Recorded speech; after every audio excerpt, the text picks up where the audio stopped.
Peace, man. Now listen. Life's like a book took for granted. No one expands it, no one understands it. We all look at the cover, but don't discover life is harder. Things getting easier, no, it's getting harder. People dying every day, there's no reason life.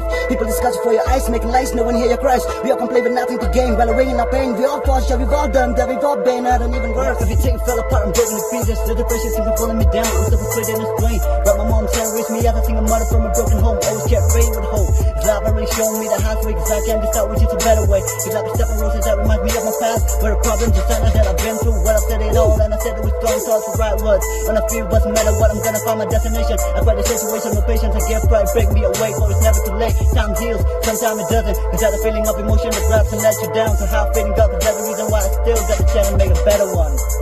Yo.